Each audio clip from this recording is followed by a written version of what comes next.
We built 48,000 miles of highway to connect America. What we didn't realize is that we also built the perfect hunting ground for murder. This is Interstate, highly deadly. Taunja Bennett was 23 years old, and in January 1990, she met Keith Hunter Jesperson at a bar in Portland, Oregon. He later took her to the house he was renting. By the end of that night, Taunja Bennett was dead. Her body was found on January 21st, 1990, in a remote area near the Columbia Gorge outside Portland. Authorities later said she had been beaten, raped, and strangled.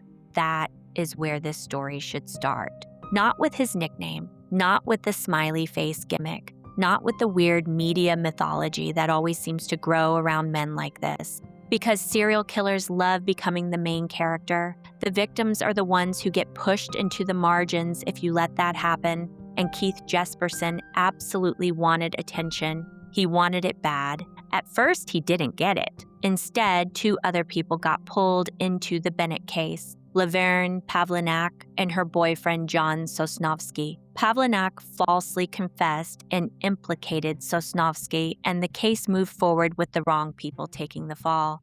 They were convicted before Jesperson's confession eventually helped clear them, and that bothered him. Not because he had a conscience, not because he was horrified innocent people were going to prison. Let's not romanticize garbage. It bothered him because he wasn't getting credit. That is one of the ugliest parts of this case. His ego was so starved, so embarrassingly needy, that he began confessing in ways meant to drag the spotlight back onto himself. He wrote a confession on a truck stop bathroom wall and signed it with a smiley face. Later, he sent letters to the media and police. That is where the happy face killer label came from. It sounds almost cartoonish, which is honestly fitting for a man childish enough to turn murder into branding. And while the nickname stuck, the pattern matters more. After Bennett, Keith Jesperson kept moving, and in September 1992, that road led to Cynthia Lyn Rose. Rose's body was found near Turlock, California, about a month after another unidentified woman connected to Jesperson was found near Blythe. Investigators later tied Cynthia Rose to Jesperson as one of his confirmed victims during that stretch of murders across the western United States. What makes Cynthia's case especially grim is how ordinary and opportunistic it sounds when stripped down to the basic facts. According to accounts attributed to Jesperson, Rose was a sex worker and entered his truck at a truck stop while he was sleeping. That detail matters because it fits the broader pattern in this case: isolation and vulnerability. He could meet someone in one place, kill in another, and leave a body far from where the encounter began.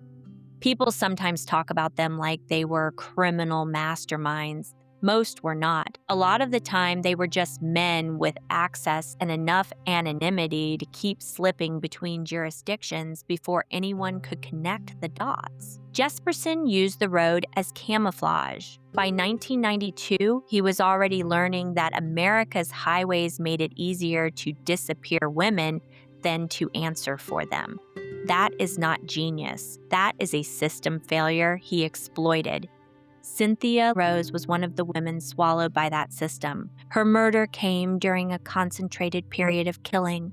In 1992 alone, Jesperson was linked to multiple victims across different locations, including the still unidentified woman found near Blythe, California, then Cynthia, and later Laurie Ann Pentland in Oregon. Looking at that sequence, you can see the pattern hardening. He was traveling, selecting women he believed would be less protected, and Cynthia's story is one more example of how these victims were too often reduced to fragments. A location, a date, a body found, a brief label like sex worker. Then the killer gets pages of psychology and nicknames while the victim gets 3 lines. That happens constantly in true crime, and honestly, it is one of the genre's worst habits. So what happened to Cynthia later when investigators built out the real scope of Jesperson's crimes? Cynthia Rose was counted among his confirmed victims. She became one more woman absorbed into a killer's route map, and one more reason his case belongs in any real conversation about interstate murder in America.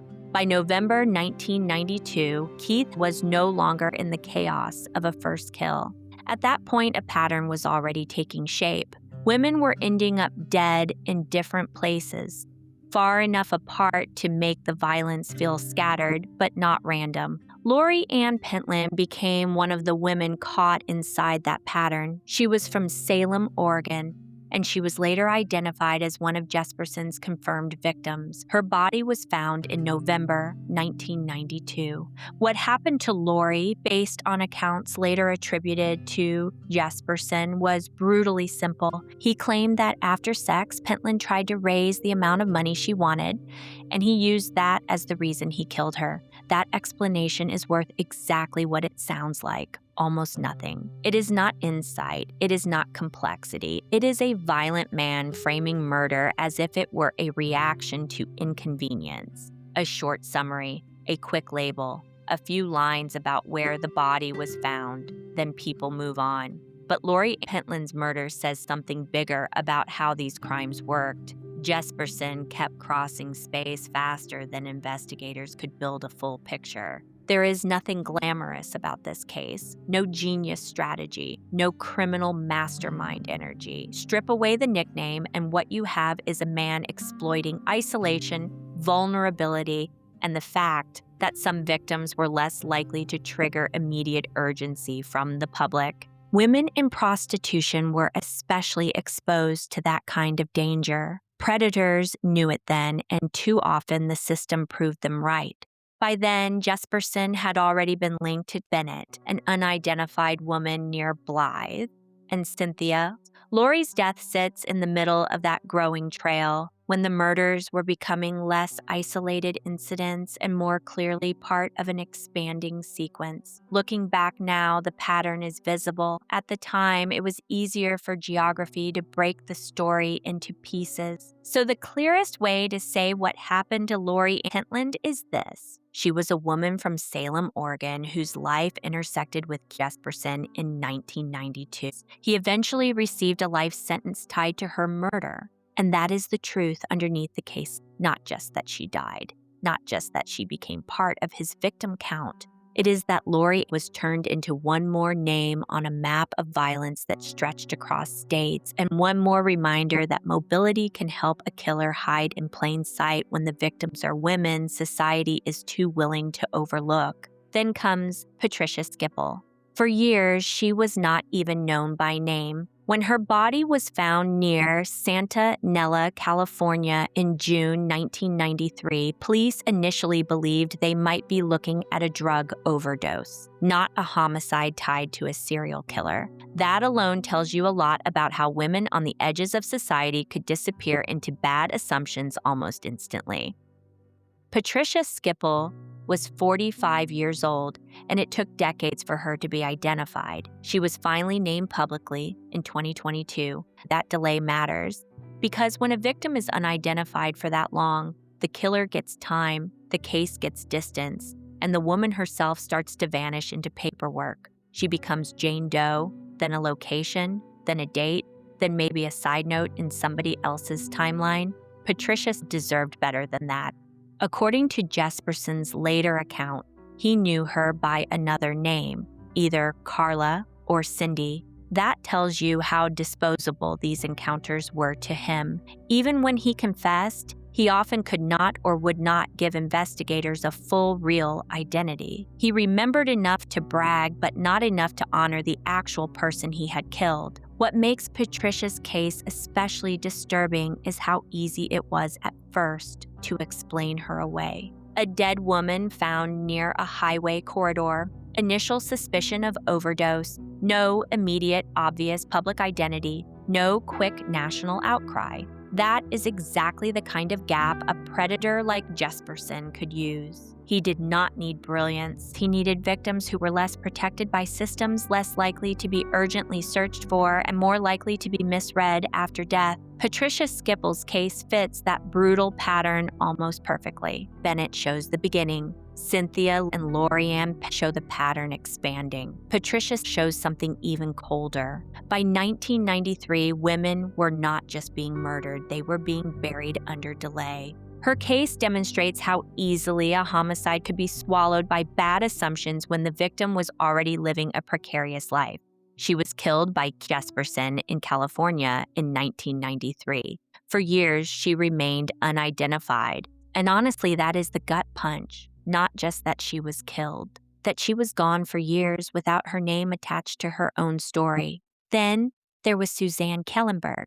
For years, she was not Suzanne in the public record at all. She was just a Jane Doe found off Interstate 10 near Holt, Florida. Her remains discovered in September 1994 by an inmate work crew. Investigators believed foul play was involved, and Jesperson later admitted he had killed a woman in that area in August 1994, saying he thought her name was Susan or Suzette.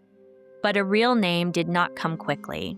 It took nearly 3 decades before authorities identified her as 34-year-old Suzanne L. Kjellenberg.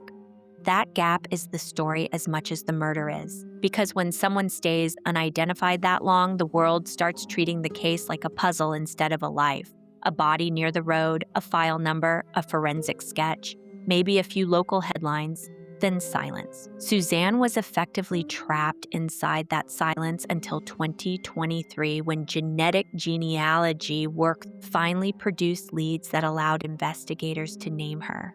And once her name came back, so did the uglier shape of what happened. According to the Okaloosa County Sheriff's Office, Jesperson told investigators he met Suzanne at a truck stop near Tampa in August 1994, then later stopped at a rest area in the Florida Panhandle. He said she was asleep in his bed, woke up screaming, and he stopped her from breathing by pressing his fist against her neck.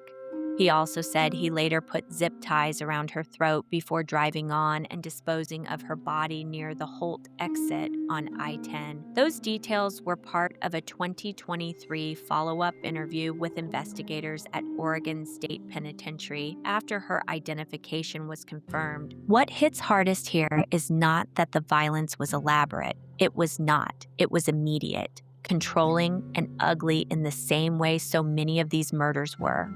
Suzanne's case shows the same brutal formula again.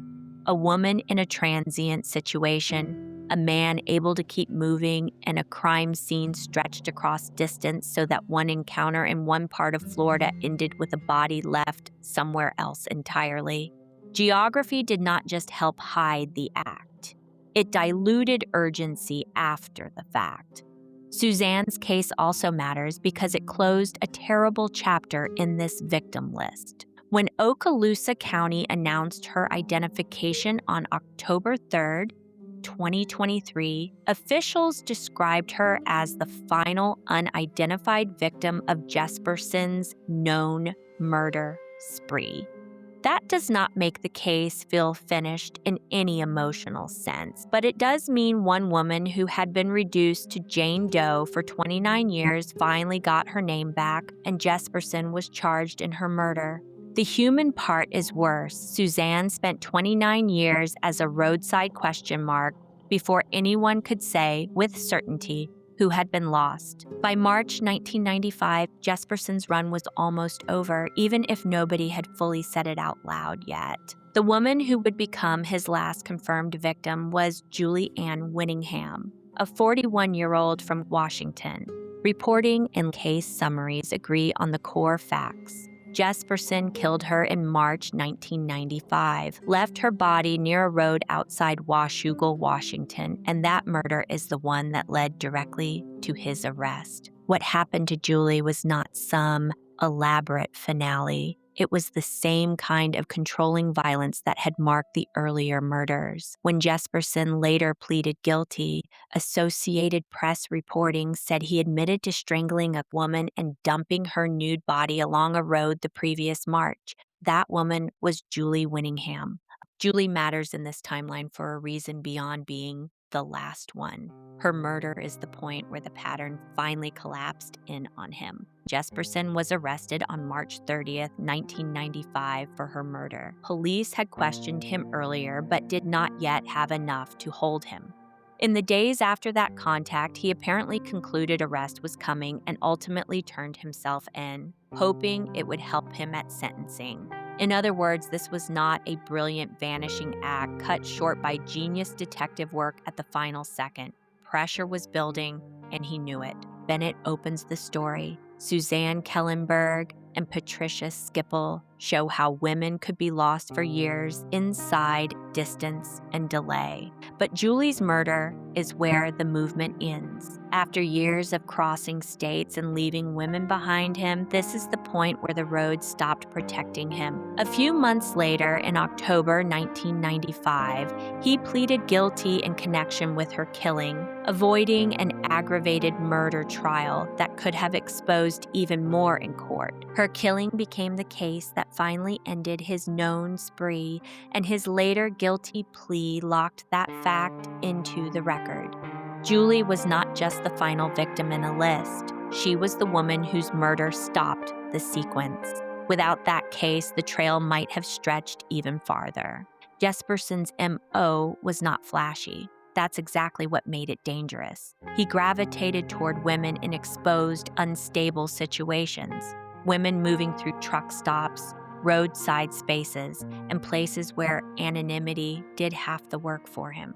He used talk, proximity, and the false normalcy of a ride or encounter to get close, then killed in the most personal way possible with his hands by strangulation or asphyxiation. No complex setup, no elaborate ritual at the scene, just control, force, and distance. Afterward, he left bodies in isolated roadside areas across multiple states, which bought him time and made the murders harder to connect.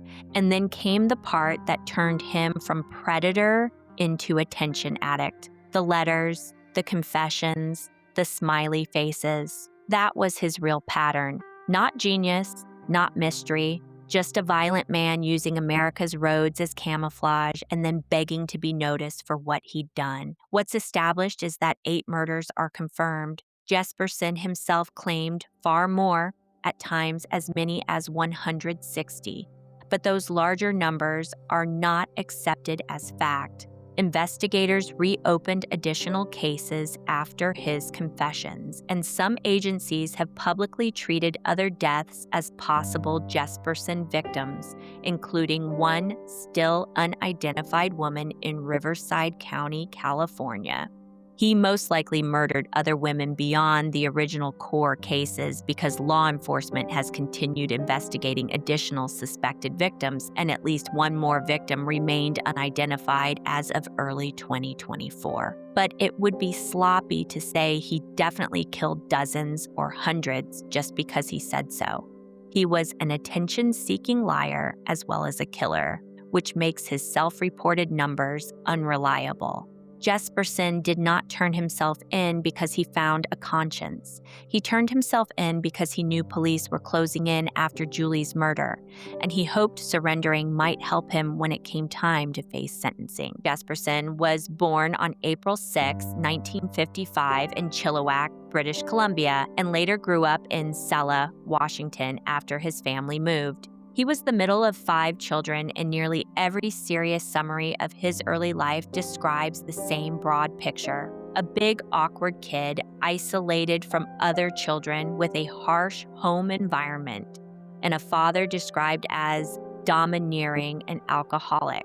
Accounts collected later by writers and reporters say relatives corroborated abuse in the home, even though his father denied it. He stood out physically. Jesperson was extremely tall, about 6'6", and was mocked as a child for his size and appearance. The nickname Igor followed him through school. That does not explain murder, but it does help explain his social development. He appears to have grown up with humiliation, resentment, and poor attachment rather than stability or emotional regulation. Reports on his background also say he was violent early, including incidents with peers and disturbing cruelty to animals, which is one of the clearest warning signs in violent offender histories. His daughter later publicly described seeing him kill kittens when she was a child. As an adult, he married Rose Hucka in 1975 and had 3 children.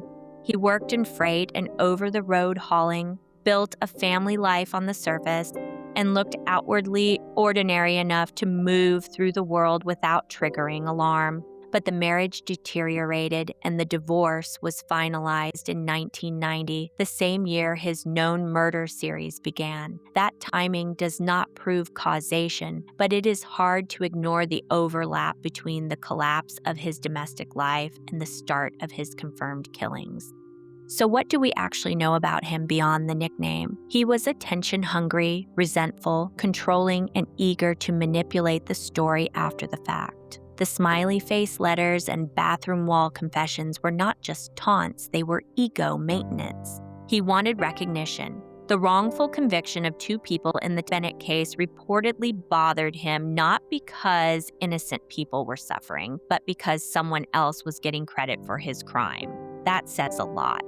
As for what made a killer in this case, there is no honest one-line answer. Abuse alone does not make killers. Bullying does not make killers. Divorce does not make killers. Plenty of people endure all of that and never harm anyone. What seems more accurate here is a combination of traits and opportunity. Early sadism, poor empathy, grievance, need for domination, sexualized violence, and a lifestyle that let him move constantly and exploit vulnerable women without drawing immediate connection between crimes. He had the temperament for violence and a structure that helped him hide it. That is what makes Jesperson different from a troubled man who spiraled. He was not just damaged, he was predatory. The childhood chaos may help explain his formation, but the adult pattern shows choice, repetition, and appetite. He kept doing it because he wanted control, wanted release, and then wanted the attention afterward. In this case, the making of the killer looks less like one dramatic turning point and more like a long build. Cruelty early, violence growing, empathy thinning out, and then finally a life arrangement that let him turn private pathology into serial murder. Jesperson appears to have exhibited clear sadistic traits: domination, hands-on killing, emotional detachment, and post-crime pleasure in controlling the narrative. Whether he met the full clinical threshold for sexual sadism disorder is something only a forensic evaluator could say, but behaviorally, the sadism is hard to miss. He is serving life sentences at Oregon State Penitentiary in Salem, Oregon. His route is over. His victims were more than points on a map: Bennett, Rose, Pentland, Skiple, Kjellenberg, Winningham. Women whose lives were cut apart by a man who used distance like a weapon. America's highways were built for freedom, for work, for connection, for movement. But in the wrong hands, they also became cover. A place where predators could keep rolling, where jurisdiction blurred, and where vulnerable women could disappear between exits before anyone understood there was a pattern at all. Jesperson was not a mastermind. He was not a myth. He was a violent man who found a system he could exploit. Thank you for listening. If this story stayed with you, follow, rate, and share. A 5-star review goes a long way in supporting the show. Because the past isn't dead, it's just walking the shoulder after dark.